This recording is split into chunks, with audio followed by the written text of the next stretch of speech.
if we truly believe we're in the era of experiences where the customer experience is what matters for brands, right? It's no longer about building a better mousetrap. Then it's coming to the realization that there is great value with the creative, because the creative is what drives those great experiences.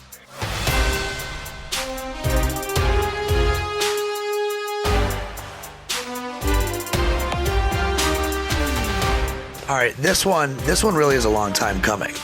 I mean it. I mean, Adam. So first of all, let me do a proper introduction. So Adam Morgan, what's up, man? How are you? Good to be here. Good to chat with you again. It's been a while. I know it's been a while, but I kind of like that. Like the world decided that you would go do your thing and I would go do my thing, and yet we're kind of in similar arenas. You are the executive creative director at Adobe. But you're more than that. You're an author, you're a speaker. How we met, I'm actually trying to figure out if it was when I brought you to San Diego to speak at Interactive Day, or did we actually meet before that? There was something before that, because originally the title of my book was Return on Ideas, and you had the title that was Return on Courage. And I don't know if you reached out or I reached out. One of us did, and we just started talking. I changed my title so that I didn't mess with anything. But anyhow, and then we just started talking. It was like, wow, we're in a similar space here. This is great. And just kind of hit it off. It's been awesome. That was years and years ago. Years ago, but it's so cool because then you're exactly right. We always pick up where we just left off. You've been doing this for 26 years. I got 24 years, and you just kind of curiously pick up stuff along the way. But kind of where I wanted to start, and just for the listener, you've been at agencies, you've been at brands, you've seen it all. You've kind of landed in this sort of world now, and it makes complete sense, like as you evolve, of creative leadership, right? Absolutely, yes. But I'm curious so this is for the user, for the listener, because I don't know. Like, you're nice. You're so nice. What is that supposed to mean? Exactly that. Nice? Like, no, of course you can be nice. Like, maybe it shouldn't be a surprise that you now live in Utah. You're so nice. And I think, like, I grew up learning in New York City, and it wasn't as nice. It was more cutthroat. It was more, everyone says you're a team, but really there's sharp elbows. I've always tried to be nice. I wonder how old coworkers or people who used to work with me, would they buy that or not?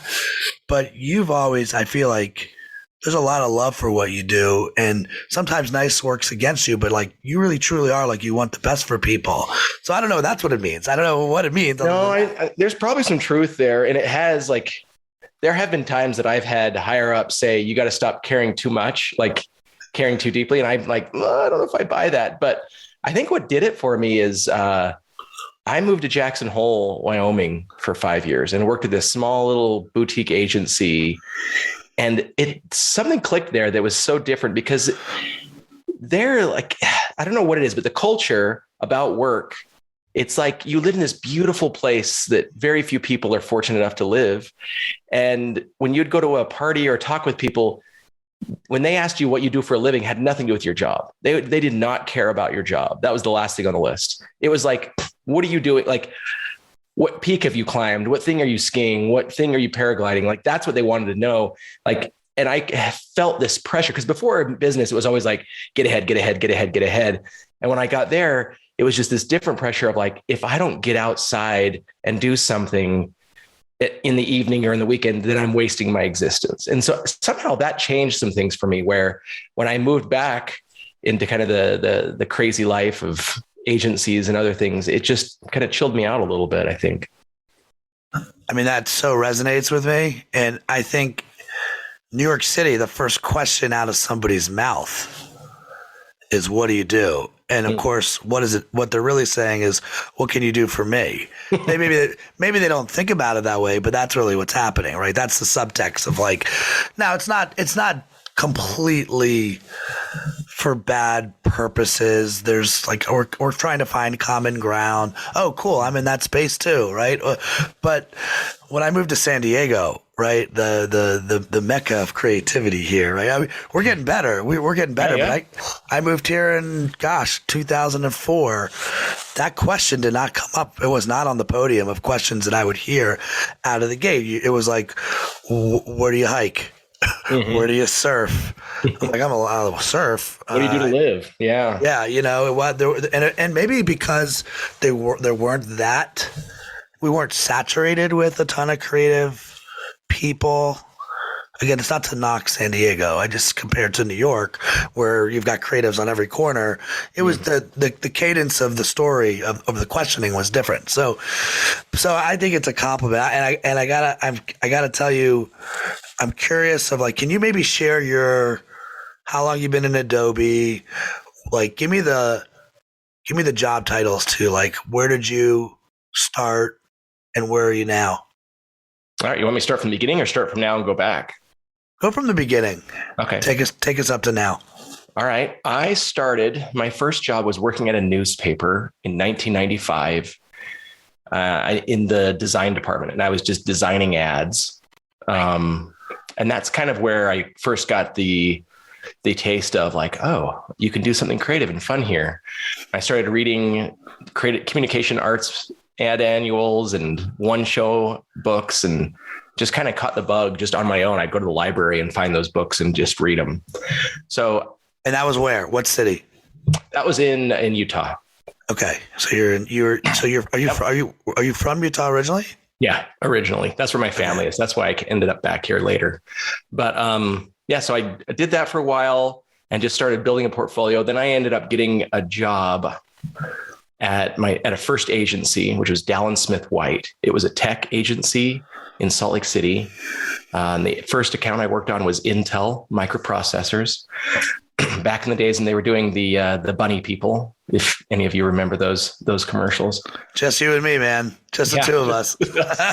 So I did that. So I was just a writer and just started working on, all mediums, radio, TV, print, whatever. There's a lot of print stuff back then. And worked there for a couple of years. And then I moved over to Publicis, and worked on a lot of finance, banking, some, I guess, kind of entertainment like IMAX and some other accounts that were different. And then I was on vacation in Jackson Hole. And this was like, literally, I moved up there. I was on vacation and stopped by this really creative agency, Riddell, because I'd seen him in all the award shows, heard a lot of the great stuff, and just stopped in and interviewed. The next thing I knew, I got a job offer and moved up there like the day of Y2K. I remember Y2K was coming and the whole world was going to blow up. And I had my stuff packed in a van and I was moving up to Jackson Hole. So we were up there for about almost 5 years, which is shocking once I got there, because any of you who know or have lived there, it's like your life expectancy of living in Jackson Hole in a resort town was 2 years. Most people only made it 2 seasons, because the billionaires are pushing out the millionaires. And there's like 3% of the land is privately owned, 3%. We're talking all of the Tetons, everything. So that includes hotels, billionaires, homes, everything, the Rockefellers, all of it. So it was just a pretty tough place to keep living and make a living. So I was there for a while, and Jackson Hole did a ton of outdoor recreation and tourism and everything, hiking boots to backpacking and kayaks. And I loved it because those were my sports, just living in the outdoors and doing ads and campaigns for all that. How much do you think that your inspiration would come from a hike, or you'd be out in the, some skiing or doing in like ding light bulb moment when you like least expected it? How often did that happen for you? Oh, it happened a lot because the agency we were at, it was right on the edge of town. And so beyond it was just fields and horses and a stream and the Tetons behind it. So I'd go out there, put your feet in the stream and just with a notebook and concept ideas. So it was all in the outdoors, 100%, my commute was all of like 2 minutes to the place that we lived. I built a little house there, but Yeah, it was great. I loved it. And so again, you got all these agency experience. I think you were at McCann for a while, right? You were in San Francisco, correct? No. Then I went to McCann for a while. And then from McCann, I went to Thomas Arts and just working my way up, up to like ACD, CD. I was CD at McCann. And then at Thomas Arts, the executive creative director over the whole team of like 55 art directors, designers, writers, everything. And then from there, I actually worked with several startups for a couple of years. One of which is Pluralsight, if you know that, like tech learning platform. Anyhow, worked with them. And then recruiters started asking about, from Adobe. And here's the funny story. I actually turned Adobe down, I think 2 or 3 times. Because at the time I had equity in an agency and I was like, this is it. I'm staying right here. And then they just kept coming back and I said, no. And they're like, finally come back. And so my old boss, he finally sent me a note on LinkedIn. He's like, Adam, this is Adobe. We're not going anywhere. You might as well just accept the filthy lucre and join us. Like just stop. I thought it was pretty funny. So I ended up joining Adobe. And because, like the stories we were told in agency back in the 90s was like your career suicide if you go in-house. You give up all your creative ideas and your whatever, and it's the golden handcuffs. And so there was this kind of fear around that. I actually wrote a huge article about it on Medium. But anyhow, eventually, man, how times have changed, right? They have. Man, now everyone moves to brand because now you can have control over the creative, the concept, the strategy, all that stuff. You have a big part of it. Whereas before, I think creative people were put in the back cave and just told to do the laundry and that was kind of it, but that was a long time ago. Now I see so many people moving to brand and making a huge impact. So it was the right move for me. And I love Adobe. It's been 7.5 years now at Adobe and it changed my life. Like I literally can say Adobe has changed my life. We're gonna just bounce back and forth because I think the conversation deserves it, frankly. But before we do that, because I want to hit on I don't want to vilify agency. No, it was great. Right? No, yeah. but like you said, now, like not only are we losing talent to brand, we're losing talent to tech. You happen to be at a tech and brand, bravo. But like I know I left agency because I felt I could not make the impact I wanted to anymore from the seat I was in. And it was like I was mad, I was frustrated. And it's like, wow, like all my partner, I'm air quoting, my partner wants is a transactional relationship with me. Like, go find me customers. And as a storyteller, I'm like, well, you want me to tell a story to the outside world? If it's not authentic to the inside, you're going to blow up. You're going to have an attrition problem, basically. And they're like, okay, great. But like, I got my boss coming down on me, fear. Can you help me find customers or not? Because there's thousands of other agencies I could turn to. And it left me sad because I think you still have some of the most talented people thinking and strategizing and creating. And I don't think they get the credit that they deserve on the value that they bring. Now, okay, Biden and Kennedy, box checked, right? Like specific agencies, box checked, but there's thousands of agencies. There's thousands of smart people. How do you go about what advice would you give a brand that's listening right now? And I know that you're nice, but what's the advice that you would give right now on like how to best, hey, here's what you really get when you do this right as a partner with an agency? Yeah. And it's so funny. This just came up. I just had a show like this with Jess, the ECD at Taco Bell, because she was an agency for a long time. And we just went through this whole like pros and cons of both sides. But the reality is I still would recommend people go to agency right now for the right reasons. Like if they're early in their career and they need to just learn a lot, there's such an ample opportunity at agency with so many different campaigns and clients to get a lot of experience really fast versus in-house. It's going to come a lot slower in the beginning.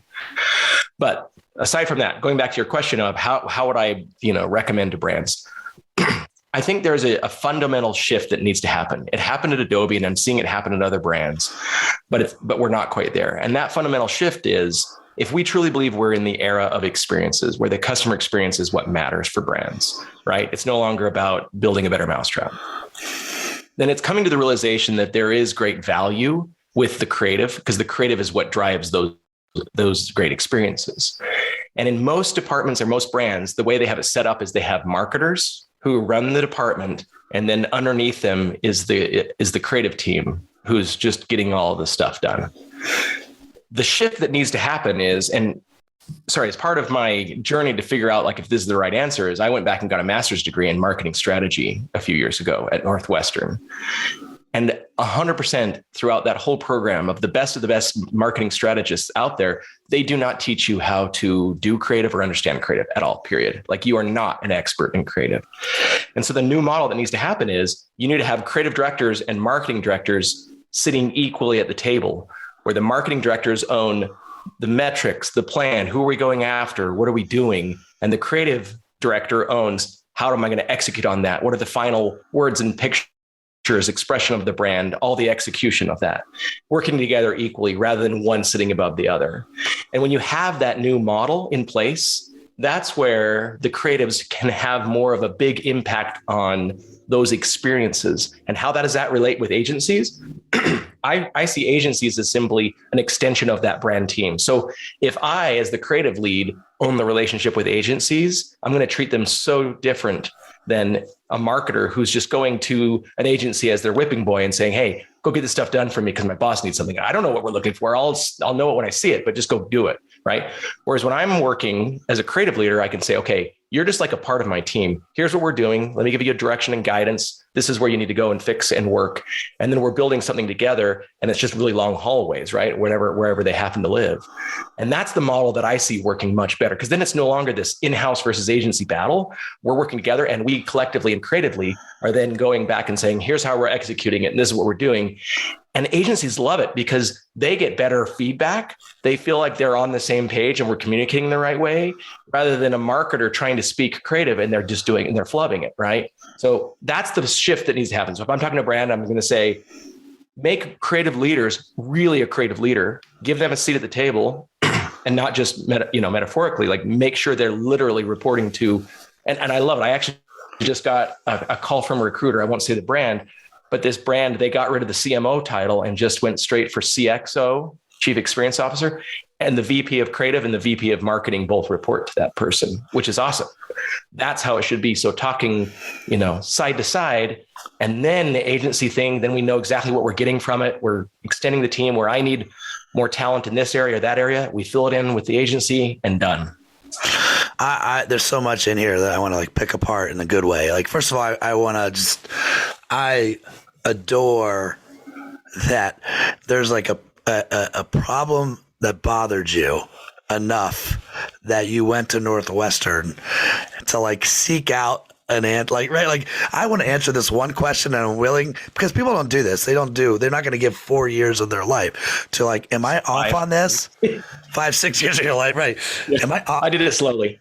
Am I off on this? Because this is I think that's how you looked at it. Is this is my premise. This seems off. Am I right or am I wrong?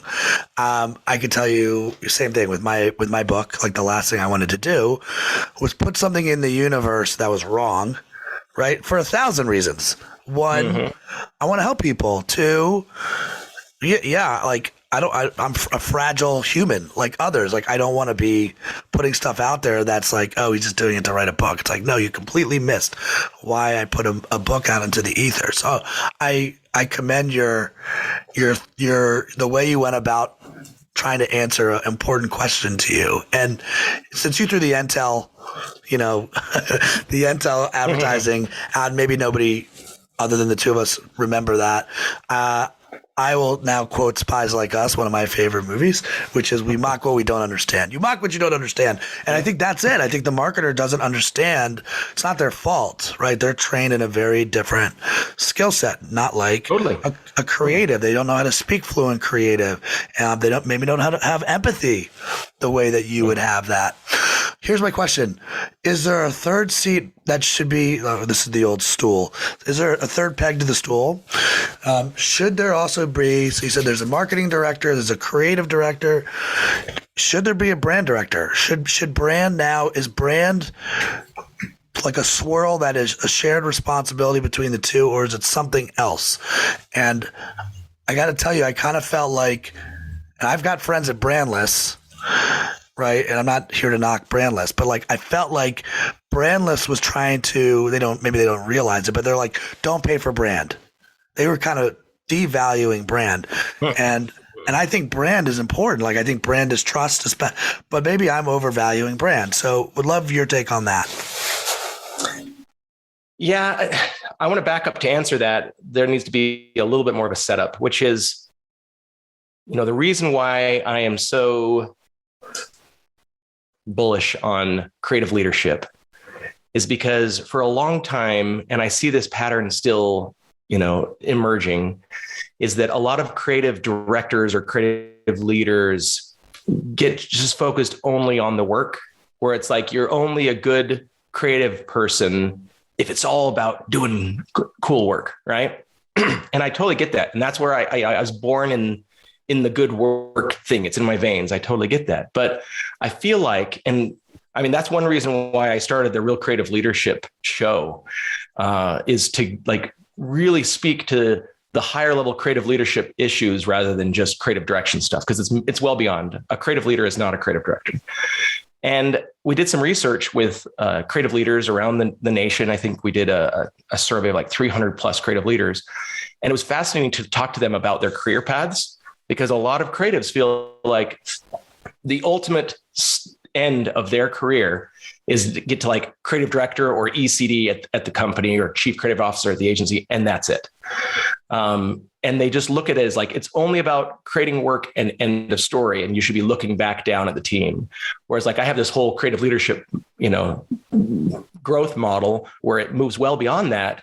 And I feel like if you truly want to make an impact in this world, if you truly want to, like 10X creative ideas and creative experiences, this is the era for that. And in my mind, it's like, we should have creative people running at the C-suite and experience level on boards of directors. Like, why not? If the experience is one of the biggest differentiators, why do we have only operations and numbers and finance people on boards of directors? That's another story. But when doing this research, a lot of people just said, I'm either going to go freelance because I'm sick of the bureaucracy, or I'm just going to live at that level, or that's it, right? And there was only a handful of them that said, no, why shouldn't I move on to be CMO or other jobs and other roles that are higher level in the company? And so part of my response is, first and foremost, creatives need to start stepping up. And once you get to a certain level, it's not just about the pixels and the words and the pictures and the videos. You've got to start becoming a real leader and being able to speak business and speak marketing and all those things. That was another reason why I got the marketing degree. And in that world that I see, where the creatives step up and are real legitimate leaders, many times brand lands underneath that leadership model, where brand is an expression, right? It's the execution arm. It's not the planning and the metrics and what are we going after. It's more of like, how do I express the brand? So creative is tightly connected to that. Right now on Adobe, I'm on the brand team. And I work tightly with brand strategists, and I help execute on the brand and what's the voice of the brand and what's the look of the brand. And so in my world, that lives on the creative side. Now, currently in many companies, it's just shared responsibilities. Most times, it may be under a marketing officer, and they'll drive the brand, and then they'll just rely on the creative to help express the brand. But it could be a shared model. There could be parts of it. Like there could be brand strategy on one side and brand execution on the other side. That may work. But I don't know. I just foresee as you start to see like chief technical officers who are taking over more functions, I see a chief creative officer really needing to take on, or a chief experience officer taking on brand and creative in one role. Yeah. I think we need a rebrand on this title. I mean, because, when I hear creative leadership, like if there was an ad campaign to the C-suite on creative leadership, they don't hear that. They hear creative ... Yeah. Or they're marketers. And to be fair, there could be creative leaders who are marketers. Like I'm not saying you have to have come from a writing or a design background. It's people who believe in the power of creativity. And I know plenty of marketers who are creative leaders, right? So I just want to make sure, let's get more creative leaders in that position. I'm not saying just, a creative directors need to level up, which they do because there's so few of them. I mean, how many you look in recruiting right now, if they were to go out for a chief marketing or a high level role like that, they would never consider a creative person. Never. It's just like a mid-level marketer. Like, let's start seeing how they're going to become more senior. And we need to change that. We need to start that. That's on us to step up and start showing that we have chops and we're not just going to be talking in creative, but we can talk marketing as well. But at the same token, we need to change you're right, the structure around that. So if experiences matter, then who are the experience experts? Yeah, so I got lucky. My first job in New York was at an agency called Messner, Viteri, Berger, McNamee, Schmetterer, right? MVDMS. Long name, tough name. Talk about tough branding. And actually, we were doing a lot of the Intel stuff that you were talking about. I wasn't doing it, but we were 700 person agency. It was a biggie. And one of my mentors, he was like, well, we had the creative business ideas. It was CBIs. We actually had awards for creative business ideas. So I got really lucky. I never saw myself as an ad guy or as a writer. I saw myself as a creative business guy. I'm not a business guy. I'm not a creative business guy. I'm a creative business guy. And I still think I wish more business people understood what creativity could do for their bottom line. It would be an interesting challenge. And you know what? I bet a lot of C-suites like Lowe's, who now gets what creativity can do for them. Netflix and Apple, they're probably like, don't talk about this. Like, don't let other companies start to see what creative can do for you. And it's sort of sad to say that, but I kind of feel like that's a reality. Like, that we need to do some sort of an ad campaign on what creativity can do for your bottom line, and it has an actual impact on your business. One other question for you. So you've been at Adobe for 7.5. Just for the purposes of like, what were the titles while you were there, and how did they switch while you were there? What did I come in at? I may have come in at early on as like a creative director, and then moved to a group CD, and then executive creative director. But there is a chain of like CD, senior CD, group CD, executive creative director, and then chief creative director. I always just like, so people listen, like, where did you start? You started in then you got into the school you wanted to get into, and then you finally worked your way up to the major you really wanted. So, by the way, I had back to mentors. I had a mentor named James Chung. He's an awesome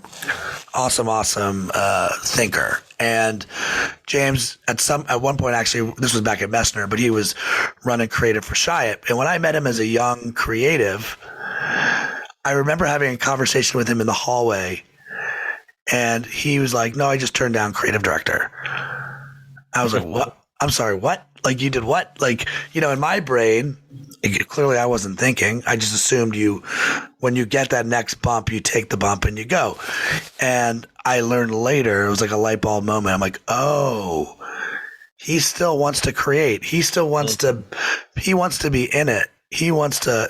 That was the joy for him. His joy wasn't, I don't think it was creative leadership. I think it was creative.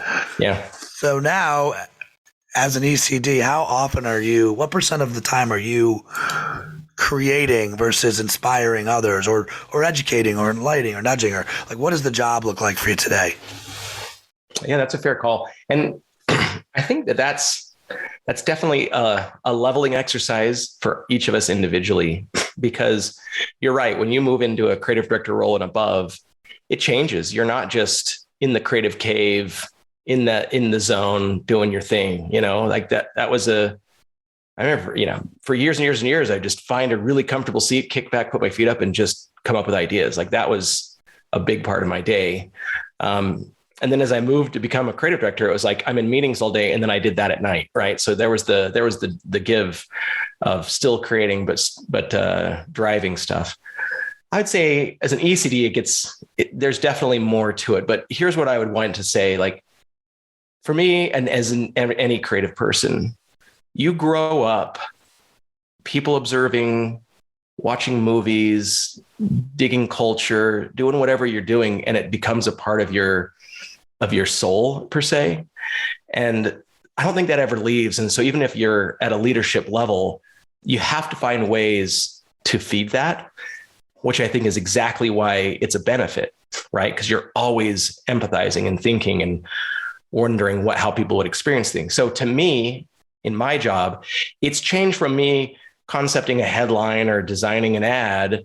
And it's more of like, now I'm concepting and coming up with ideas of like, okay, what is the Adobe brand? What is the voice? What should it be about? Or what is the emotional appeal that we need to hit at a high level for the brand? So it's like thinking of other things.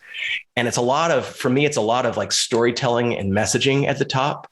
And I think that's also a skill set that great creatives can use to move up, which is just like in PR, right? If you know how to tell a story, you know what the spin is, you know what we're trying to come up with, like, what do we stand for? What matters? And that's a lot more branding stuff than it is just executing an ad or a web page. So for me, I still feel like I have a fair amount of that. I'm still, quote unquote, creating stuff. It just changes, and it changes and I think that's even changed for a lot of people who go in-house. It's not just campaign. Now it's like content. Like, what kind of content am I creating? How am I creating real value for this audience? And how do I put myself in their shoes and make sure that it's valuable for them, no matter what industry or path I'm on? So that's what I'd say. Like, for me, I don't feel like I've lost the creativity moments. They've just transformed into other things. And so now it's more of like, okay, where should this whole big campaign at the top go, and find that vision? And doing that vision work and the brand work is a very creative act. And then I still spend a fair amount of time, sharing that with the team, reviewing stuff, although I don't know, I also like have a whole bunch of creative directors. They're doing all the reviewing and the guiding and the, pushing their teams on as well. And we all just have the different pieces of it. But yeah, I'd say it's a balance. But to be fair, if you asked my kids years ago, they're older now, like my third kid's in high school. And so I'm like 2 years from being an empty nester. But back in the day, they would say, look, what are you good at, Dad? And it's like, probably just meetings. That's what I'm good at. Like, I just do.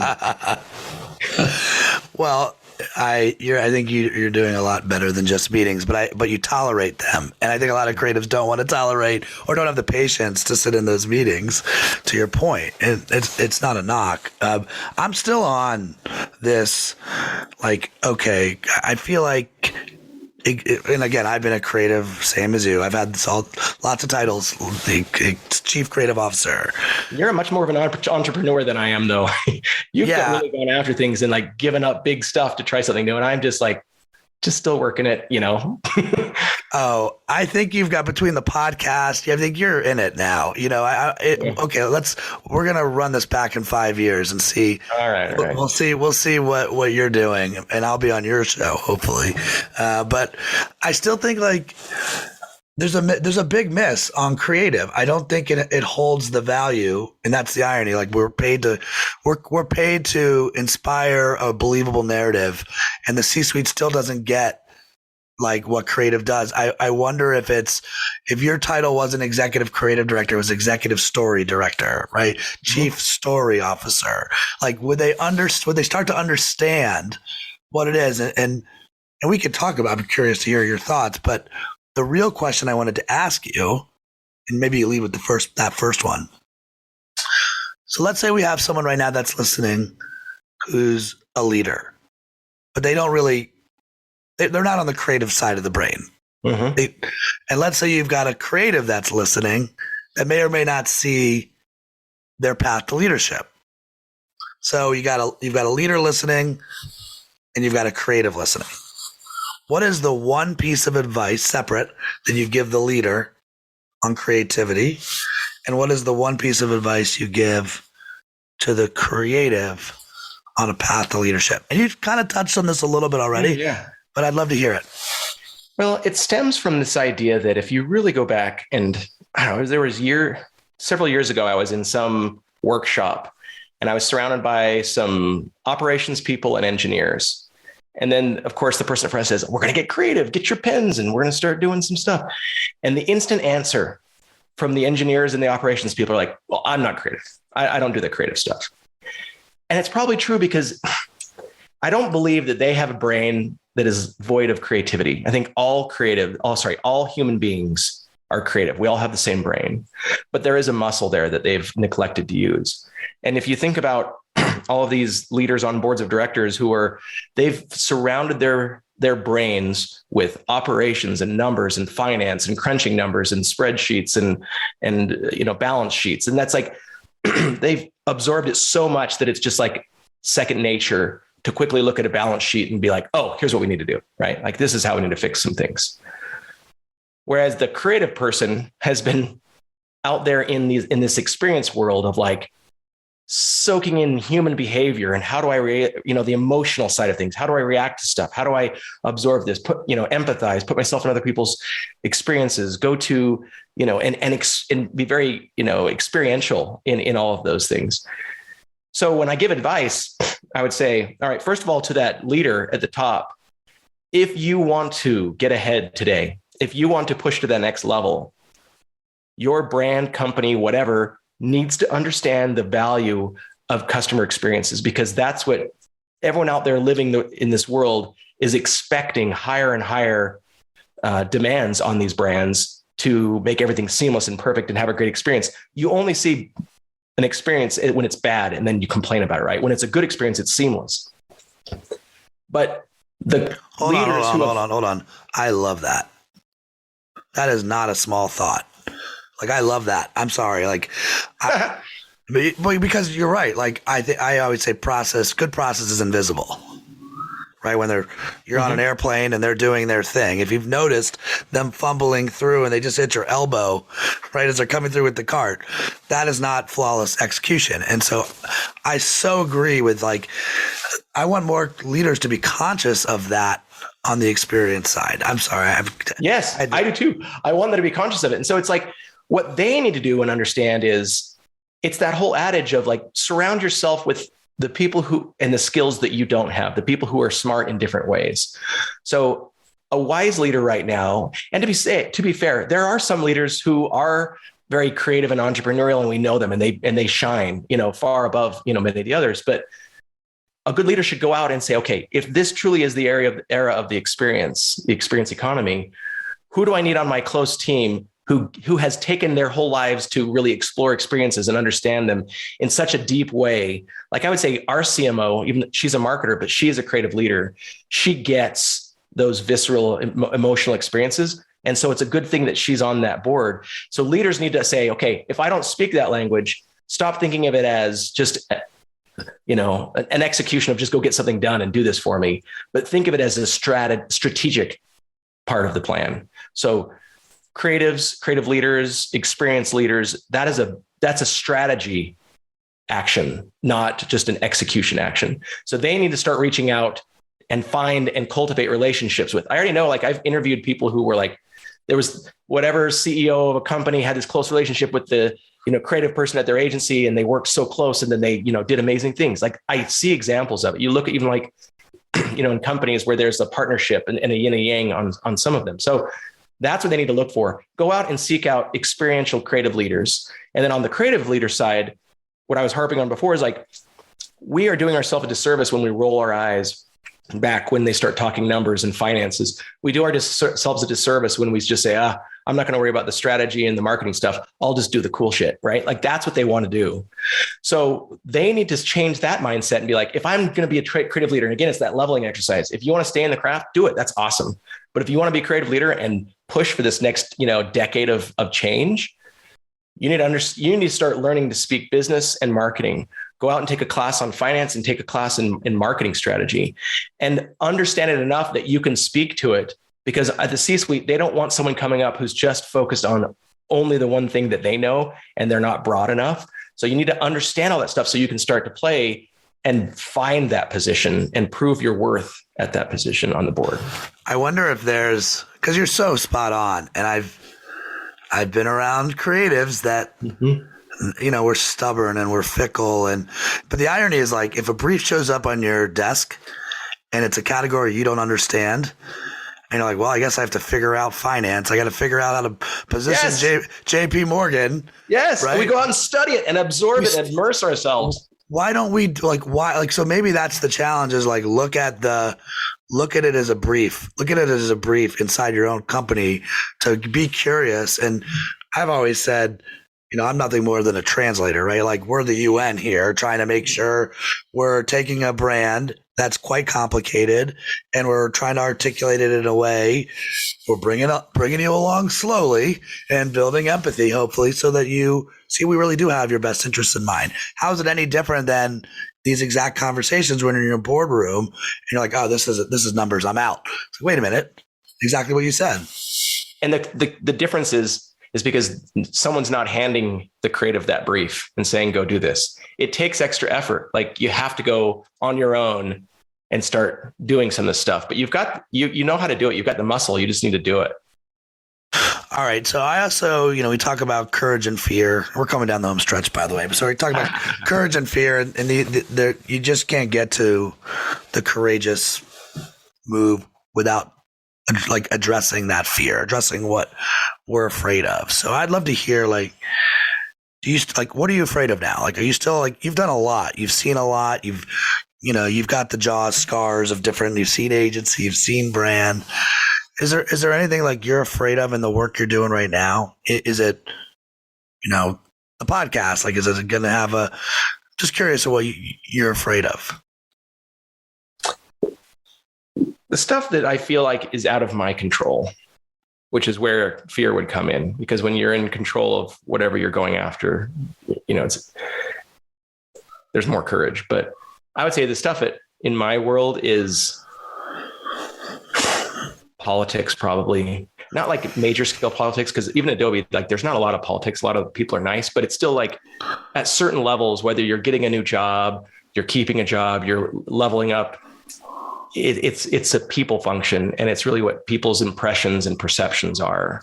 And so that is terrifying to me, because you don't know what to do sometimes. Like you can do your best to be a great partner or whatever it may be with different people, but they have different decision-making abilities that may be beyond your control. So that's, if you're talking about fear, like that's what I worry about. The uncertainty of not knowing how people will react to things is the fear in the back of my mind. I mean, I think that's everybody, right? Uncertainty, like, right? Like, is this going to work, right? Is this going to land the way that I thought it would land? All right. So let's say the listener, I mean, they've clearly listened to this now, and they're like, all right, tell me more about Real Creative Leadership, the podcast. Tell me what that's all about. So the idea behind that is that if you go out on the internet, there are a million websites that'll help you be a better writer, a better designer, a better videographer. And that's all about the craft of creativity. But there really isn't. There is just a couple places where you can find good guidance on creative leadership, like the day-to-day tasks of, how do I scale a team? How do I know how to balance all of this and that? How do I, work within different structures of whatever, finance and operations to get creativity a better shot at success. So I was actually working with, Adobe. One of our audiences is creative directors and leaders at different, agencies and brands. And I just, in working with that audience, I realized there is not a watering hole where they can go and get advice from their peers, or at least, understand a little bit better. So that's why I started 3 years ago, Real Creative Leadership. It's a video podcast. We're on YouTube, all the podcast platforms. There's a website, realcreativeleadership.com. And the thing that I do differently with that is a lot of times it's just guest interviews. So I'll have that. I'll bring in people like you and others who have great experience and tell us about their lived experience on specific topics. But the two things that I do differently is I actually have a curriculum every year of following a set things of like topics that are like, okay, how do I help myself? How do I help my team? How do I help my company? How do I help the industry? Right. And there's a correlation to all of that. So I'll have a curriculum, and then I'll also have individual episodes in between, sometimes the guest speakers, where it'll be a more like a TED talk of like, let's dig in deep on this certain specific topic, and frameworks and ideas and examples and stories to really help bring that to life. So that's kind of what I've got going on with Real Creative Leadership. It's just really, and it's not just targeted at like creative leaders, but there are also a lot of, up and coming leaders who are like, how do I become a creative director? How do I do this? How do I do that? And so it's that guidance on the soft skills more than the hard skills. And are you doing one a week? What's the cadence? There's not like a set cadence, but it's averaging maybe 2 a month. 1 to 2 a month is usually where we're at. But, each season will have 15 or so each year. I mean, I love this. Like, I love being able to get an hour with you and ask you questions that people would love to ask you. You know, it's almost unfair, right? And do you feel the same way about your podcast? Oh, yeah. Oh, well, first of all, because I have imposter syndrome as much as the next person, right? I'm like, I'm some schlub. What do I know? I'm just trekking through this, career and trying to do my best at it. But I can give my advice, and I've had, 26 years of doing it. I've got a lot of experience, but no one wants to just hear just from me. So hearing from all the other people and where they're going and what they're doing is phenomenal. All right, man. First of all, let's give ourselves a little bit more credit. So, Adam, this is so typical, but this is what nice people do. All right, Adam has been named like a Creative 100 by Adweek. I've had a chance to see you do your thing in the room, and what I love about your style is it's genuine. It's not about you. It's about making sure the knowledge transfer happens, and you're doing the work to make sure you're ready to roll. And just to throw this way back, because you got your undergrad at BYU, every single time I run into somebody from BYU that's learning how to do this, the intention is always there. It's huge props. I'm a huge Jeff Sheets fan, by the way. I don't know if you know. Yeah, he and I were students together. Oh, wow. That's crazy. Hey, Jeff Sheets. So every time he throws a student my way from BYU, it's like they're coming. They're going to be curious. They're going to have a point of view the right way. And look, when I hear your stuff and watch you do what you do, I know it always comes from the right place. It's like, and it lands. So I appreciate you coming on the show. I hope it's not 5 years that we get to do this again. I hope not. By the way. And thanks for coming on, Adam. Appreciate it. No, I appreciate it. And let me just tell you, it's reciprocal, because we've just had chats, not on shows and stuff, where we've just, you're so good at reaching back out and staying connected, which I commend you for. It's hard for me to keep up with everything, but you do a great job of that. And there have been times in conversations past that you inspired me. Like there was this one time you're like, Adam, stop. This is what you need to do. You need to go write this book about this, this, and that. And I actually have it. Like I've got a whole book series, based on that conversation that I've mapped out that I'm working on. So thank you for the inspiration. I can keep my mouth shut. I don't even know what did I say? When did I say it? I have no, but no, I appreciate you. I appreciate that. I guess when it's a truth that when I left my last life to Courageous, you're shedding a skin. And I think I've said this before, when your company is called Courageous, it does give you a little extra permission, right? Who has the time to waste? So that's awesome that you're creating and you're doing what you're doing. And now I'm like, well, when's it coming out? Come on, man. Let's go already. No judgments. And the process, actually, you've done it. When you're ready, let us know. I'd let we can come on back on here and we can talk. All right. All right, Morgan. Be good, buddy. Take care. All right. Thank you so much.